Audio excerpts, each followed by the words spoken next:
बिस्मिल्लाहिर्रहमानिर्रहीम अस्सलाम वालेकुम दोस्तों, असीं अज जा रहे नारायण गगान। फिलहाल असीं पुज्जे हैं झेलम शहर च गुजरे हैं। बहुत खूबसूरत शहर है, नाल मज़ा जा रहा, राह नहीं सी दे रहा। तो असीं डायरैक्ट जनाब झेलम पुज गए हैं। हज़ारा मोटर विद सवाबीर पेशावर का बोर्ड लगा होया। सब दोस्त कज़न गड्डी बैठे हुए हैं और हूँ नात खानी लगी है शुरू। नात खाने तो जनाब सीन चेक करवाने हैं।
नवाज शरीफ खत्म होने तो बाद जनाब हज़ारा मोटर विद रवां दवा हादसा। बड़ी प्यारी ड्राइविंग कर रहे हैं। सब दोस्त कज़न गड्डी बैठे। नजम साहब ने टोपी ला के तो फेर पा ली है।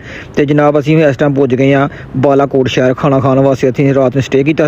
एज होटल है चाय वाला होटल बड़ा अपनी मिसाल आप। अगर तुम नारायण गगान साइड से आते हो बालाकोट शहर स्टे करो और चाय वाले होटल जरूर विजिट करो। सुबह उठे फजर की नमाज पढ़ने तो बाद जनाब अपना सफ़र कंटिन्यू किया। रस्ते में जनाब सानू बड़े उच्चे उच्चे और बड़े हरे भरे पहाड़ नज़र आए हैं। बहुत ही ज़बरदस्त एक्साइटेड मूवमेंट है। सब दोस्त बड़े ही बेताब ने नारायण गगान शहर वेखण वास्ते। यह जनाब नाल सड़क के साइड से दरिया बह रहा। छोटी जी मिस्टेक होई नहीं, तुसीं अपनी जिंदगी मौत की बाजी हारी नहीं। तो यह जनाब अगे सानू मिले ने जनाब स्काटरमैन। यह भी कोई बड़े टूरिज्म ने बड़े वसी पैमाने के नाल जनाब जा रहे हैं। साडा हर गड्डी जो मोटरसाइकिल अपनी हर चीज़ बंदी हुई है तो जनाब जा रहे हैं। ठीक हो गए असीं इत्थे साडी बहसोबाजी हो गई सी। जो सामने मकानात नज़र आ रहे हैं इत्थे लोग किवें रह रहे हैं। आखिर कुछ दोस्त कह रहे हैं कि इन्होंने घर जाने सड़क नहीं है, लेकिन मैं कह रहा सा कि सड़क है जो उत्थे रह रहे हैं, वरना किसी किवें एडे उच्चे पहाड़ों की जगह पर रहिंदे। यह जनाब अगे काबशार बह रही सी। इत्थे असीं वीडियो वगैरह बनाई है। बड़ा ज़बरदस्त माहौल सी जनाब। तुसीं देख रहे हो बड़े हरे हरे पहाड़ नज़र आ रहे हैं। यह जनाब अगे सानूं एक काबशार मिली है। अल्लाह पाक ने ए पानी चला के पहाड़ बना के लोगों के रोज का दरिया बना खड़िया। संभरान आ गई ओए होए होए भाई यार थले ग्राउंड हैगा बिया भी गड्डी बनी हुई आ साथा मैं मारने चाहती है तेन। बकर साहब गड्डी सुटे हैं सुते थे हैं। तो उमर साहब ने कहा बकर उठ नारायण गगान शहर आ गए। बकर साहब ने कहा हैं बकर साहब जनाब उस टाइम उठ के स्टार्ट हो गई छेती छेती गड्डी भजाओ नारायण गगान।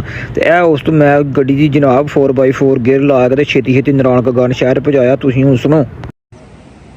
शुक्र अलहमदुलिल्लाह जनाब असीं सुबह फजर दी नमाज पढ़ के निकले सी ते बालाकोट तो तकरीबन असीं 3 घंटे की मुसाफत तय करने के बाद नारायण शहर पुजे। अलहमदुलिल्लाह मेरे बैक साइड से बहुत खूबसूरत और नाल दरिया बह रहा है और नारायण शहर असीं पुज गए हैं।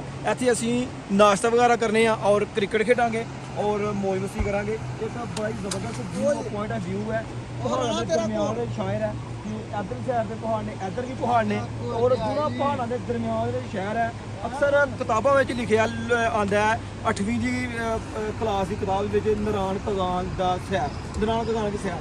असीं नारायण गगान की सैर वास्ते आए। गगान शहर पिछे छड्ड आए तो नारायण शहर असीं पुज आए हैं। अलहमदुलिल्लाह माशाअल्लाह बहुत ज़बरदस्त और खूबसूरत शहर है।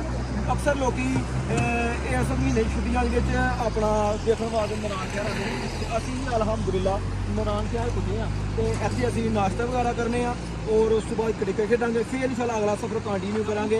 जलखंड बालाखंड और गलगित बल्तिस्तान तक असीं इंशाल्लाह जावांगे। तो तुसीं देख रहे हो नारायण शहर। नारायण शहर में इंटर हो गया। देखो किड्डा खूबसूरत और बड़ा प्यारा सुबह सुबह का मंजर है जनाब। 6:30 का टाइम है और लोग बाहर निकले जनाब नाश्ता वगैरह करने वास्ते। बहुत खूबसूरत और एक्साइटेड मूवमेंट। असी भी जनाब अस रुके फ्रैश वगैरह होने तो बाद चाय वगैरह नाश्ता वगैरह किया। बड़ा एक जबरदस्त और दिल फरोज पंजाब फूड होटल वाले का नाश्ता सी। बड़ा दिल फरोज हो के दिल पेट भर के जनाब खादा। उस तो बाद असीं जनाब अपना सफ़र फिर फड़िया। तकरीबन नारायण तो 10 to 15 मिनट के सफ़र से जनाब आंदा बोर्ड आई लव नारायण का। यह तुहानूं बोर्ड नज़र आ रहा आई लव नारायण। इत्थे बहुत सारे टूरिज्म रोक के अपनी फोटो शूट करवाते हैं, वीडियो वगैरह बनाते हैं। असीं भी इत्थे 5-10 मिनट रुके और वीडियो वगैरह बनाई, फोटो शूट वगैरह किया। बड़ा एक मज़ा आया। तो बहुत सारे टूरिज्म इत्थे जनाब फोटो शूट करवा रहे हैं। उस तो जनाब ठीक 5 मिनट सफ़र से आँदी है नारायण राफ्टिंग। असीं भी जनाब नारायण राफ्टिंग करना चाहया। असीं गड्डी अपना साइड से खड़ी करने तो बाद नारायण राफ्टिंग दा दरिया दे विच उतरे हैं। ए जनाब कश्ती वाले जनाब साढ़े वाले वेख के बड़े खुश हो रहे हैं कि सानूं कह रहे हैं कि जनाब तुसीं हत्थ हिलाओ और राफ्टिंग करने वास्ते थल्ले उतर आओ। तो जनाब सारे दोस्तों ने असीं भी प्लान बनाया कि राफ्टिंग लईए। तो असीं भी जनाब गड्डी साइड करके जैकट वगैरह पा के राफ्टिंग शुरू कर दी। सारे दोस्तां जनाब जैकटां पालियां तो हुण जे राफ्टिंग लगी है शुरू होण। पानी जी चप्पू मार मार कश्ती चलाई दा वो लगे हम चलान। जो राणा साहब रेडी हो? बिल्कुल जहाज जे बिल्कुल चल भी जहाज है। हेलो जहाज जे सारे नु जी रेस्क्यू दो आने निके हुंदा ही काम करदे रहे हैं। नहीं 2 बार की ट्रेनिंग मैं ना भोपाल वाले। अच्छा चलो जनाब रेडी ਅਸੀਂ ਕਰ ਰਹੇ ਹਾਂ ट्रैक्टिंग 2 जैकट वगैरह पा के जनाब सूटर पुटर हो के कश्ती दरिया में उतर गई। तो ऐसी 1500 रुपये दे के ड्रोन शूट करवाया सी। तो ड्रोन शूट ने जनाब पूरे मज़े करवा दिते ने। बड़ी दूर दूर शूट ले ने और एक कह लो को बड़ा ही एक जबरदस्त साढ़े सफ़र का एक सीन होया सी जनाब। इत्थे आन के साड़ी कश्ती जी है जनाब डोले खान लग भी बहुत ही मुश्किल असी अपनी कश्ती को कंट्रोल किया। तुसीं देख लो किवें दरिया के बीच में जनाब बशकार साड़ी कश्ती डोले खाती भी। तो बड़ी मुश्किल जनाब असी कश्ती कंट्रोल करने तो बाद जिहड़ा साडे नाल गाइडर सी अपना कश्ती नूं गाइड कर रहा सी उन्हें कहा कि सारे बंदे रुक जाओ तुहानूं कश्ती जिहड़ी है मैं संभाल देना है।